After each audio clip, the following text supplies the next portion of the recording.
just gonna dive them. Exactly like we saw from Kalista, but on the other side of the rift.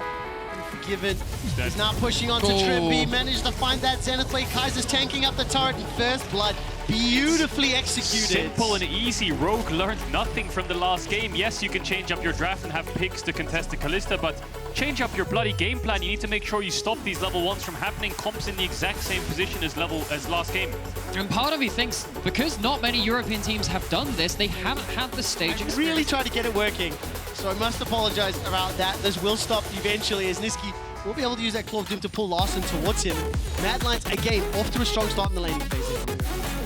Yeah, and because, you know, most of the games which Rogue have looked very good, and it has come from these stable lanes, when you have these 2v2 that's going kind of awkwardly, you start to worry, particularly when Lucian is meant to be a lane dominant champion. Mallory's trying to help support them. Well, that's knockout from the Aqua Prison. Kaiser goes down. Malroy was there at the right time, but Unforgiven gets another back. Malroy's the next target. A bunch of Rens, and he's behind, but he doesn't get popped. Niski was able to roam, get down to the bottom lane, but crucial kill there secured by Malroy. It's a 1-for-1 and a 4v2. Quite as much. It's Rogue that have started off this Rift Herald, and Mad Lions are challenging. Both junglers level 5. Both junglers only have the 450 smite, I believe. I'm not sure if that's just on the graphic, but they still have their jungle item on Elyoya. 5 kicks off Niski. Armin stepping forward. He's thrown out all the needles, manages to pick up the kill onto Onawamne. Mad Lions bully Rogue away. Malroy's not done yet, though. Only level 5. I don't know if he wants to challenge. We'll see. You don't have the tidal wave, don't have a lot of ability to engage. There's the flash. The charm was fantastic. Pulls Kaiser backwards. Now the Rift Heralds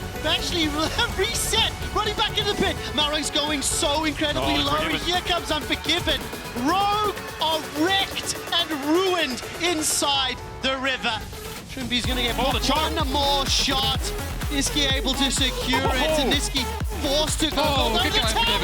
Unforgiven tanks up the shot to save his mid laner's life. Fantastic play by Niski to follow up and punish Rogue here in this game. 4 Mad Lions sitting on match point, have the lead, but the Ornald is going to connect. Is there any follow-up though? Niski! Fellow's breath will secure it! Onawamne is here to play. Unforgiven's in a flash over the wall, hop over the wall. Thanks to that pierce, now Elyoya joins the fray, and we have devolved into non-stop fighting. 5 kills to 1. It is Mad Lions that are ultimately significantly further ahead. And again, every single game we have had today has been... No TPs, no jungler. Well, very quickly, that gold difference is still only 2,000. As you mentioned, Elyoya does have the Rift Herald in his inventory. We are working on updating the HUD. We should be able to resolve it in the not too distant future. Trimby will be able to sidestep that solar flare, but the Zenith Blade does not. Now Trimby's caught down. Comp's trying to use the culling, chipping away at Mad Lions. They've got themselves 7 kills already. Shelly gets dropped. Gone. Not gonna find it. Onawamne is interrupted. The boop comes through. The tower falls as Mad Lions extending even further. Oh, Niski's Swade is so clutch, man. It is just so good in these scenarios. Goes bot lane, has that vision of the Empire to get that extra damage down. And in the top side, interrupts that one ultimate, turning the player around. Yeah, we'll see it again here. Elyoya was thinking about maybe he has to run away. There's 2 of Rogue trying to collapse on top of him, but they know the jungle top and mid are showing on wave, so they just commit onto Trimby. The ult misses because of the pillar, yes, but they managed to get the kill. Trimby really struggling this game to find his way into it. Comp tries to turn. We've got another fight. We do indeed. Armut is the target this time round. Larson and Trimby trying to run him down. He gets away from the Aqua Prison. The needlework comes out. Not enough damage just yet. Can't find the snip, and the Evan Flow finally does it. Trimby gets the kill. If you are looking at the HUD, you can see some of our numbers are updated and now working. The top scoreboard is accurate and correct. I can confirm that. And I will say, we were talking about Niski Swain. Yes. He's 2-0 this summer, 15.5 KDA. The thing I want to highlight, 83.8% in this game.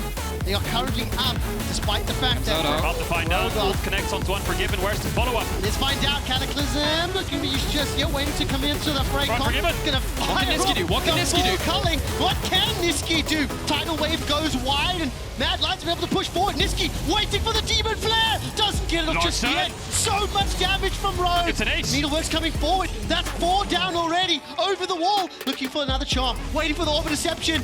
Gonna be sidestepped. Kaiser stays alive for now. But on the minimap, the rest of the members of Rogue are pushing forward. Yeah, they're gonna push in, they have a wave. Kaiser's gonna die. This is gonna be an ace for Rogue. You just asked Trevor, can they find their way back in? They answer, hell yes. Rogue's not done in this series just yet. That's gonna be a bot tier 1 as well. And looking now what's going to be happening with these next big fights. You can see that Elyoya Kaiser fishing for something. Oh, Lawson over the wall, plus setup with Trippy. Rogue has been able to find themselves a 10th kill. They're not done yet. Orban's running for his life. From downtown, Rogue do it again. Set them up like bowling pins, knock them the hell down. Odo with another ult, while the rest of the team pounces. 4 for 0. They're gonna get mid-tier 1. They're gonna get Dragon. All of a sudden, we were talking about Mad Lions celebrating their It's early a connection with the game and the API is all connected. So it's not as simple as just turn the block off. This is not an OBS stream that we're dealing with. Nevertheless, Mad Lions are now being obliterated. The Rift Heralds push into another tower secured. That's Rogue pushing further. Oh, the snowball is great. Fate's Call comes out. Call of the Forge God goes forward. And Arbit is going to be able to stay alive thanks so much to that hallowed mist. Don't worry about the minimap. Don't worry about the tech issues. Keep your eyes on the screen because Rogue just constantly engaging. Larson's going to look for that Orb Deception. The Spirit Rush into the charm. You have no that mana. was beautiful. Elyoya is now trying to run down Larson. He's already flashed forward. Frozen Domains run out. There's no more support. Fair or not, and be honest with me, Odo Wamne has had more impact with Call the Forge God this game than I've seen in Renekton this series. Yes.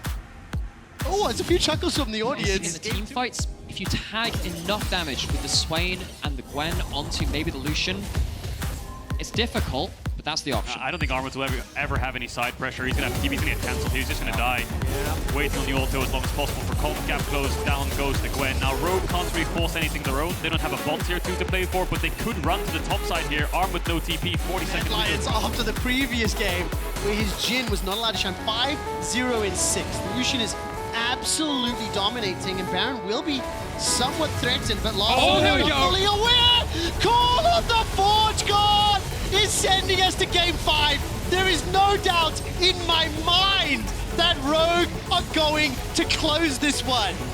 Make it a 5-game series. Rogue, Mad, ever rivals to each other, ever delivering on the entertainment. I don't know if they can end off of that, but they surely have the game in their hands. Baron's going to be secured. That's going to be 5 kills as well. Armut wasn't up in time to help out. Didn't have the TP either. Great decision-making from Rogue. They knew exactly where Mad Lions were, and Malrang's turn alongside Odoamne was flawless. It's another game where Rogue have really good follow-up. They have really good engage range, and their sense of just going in at the same time has prevailed in those games. The first game, they had the Jarvan, but nothing else to follow up. The second game, they implemented that again. They returned back to it here. Nightmare, just placate me. So this Call of the Forge God, you see everyone going over the board. In comparison to the Renekton, obviously is spotted on vision. Great job on the observers once more. Well, I mean, the thing is, like, the Ornn, it's like we were saying in the Renekton versus the Ornn in the very first game. It's just easy to have late-game impact. That's what your champion is meant to do. And Odoamne, he just needs to be there at the fight, and he's been so good at finding the right angles with it. Trevor signed up to the Church of LS. He wants the Ornn. And it's working. It is working. Odoamne on the Ornn, fantastic team fight so far. That ward basically got Rogue 4 kills in a Baron. The importance of vision right there. And Rogue now going to play on 3 lanes because Odo has TP. The top lane just to match Armut in case of any cross maps.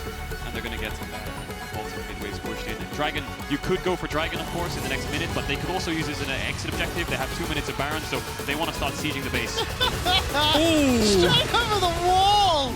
Man, look at that! Rogue don't give a damn!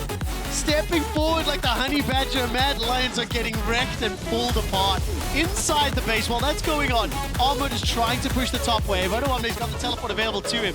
Is this game just going to be open the next minute? He absolutely is. 700 gold shut down on both the carries, 4,000 gold lead exactly on both the carries. Absolute performance coming out from Rogue. Oh, we're going to game 5. Cue the silver scrapes. Waylon, Dave, that one's for you. Rogue will not go quietly. One more game to determine a guaranteed spot in Malmo, a guaranteed spot in Worlds, and more importantly, one safety upper bracket series in the chase towards the title.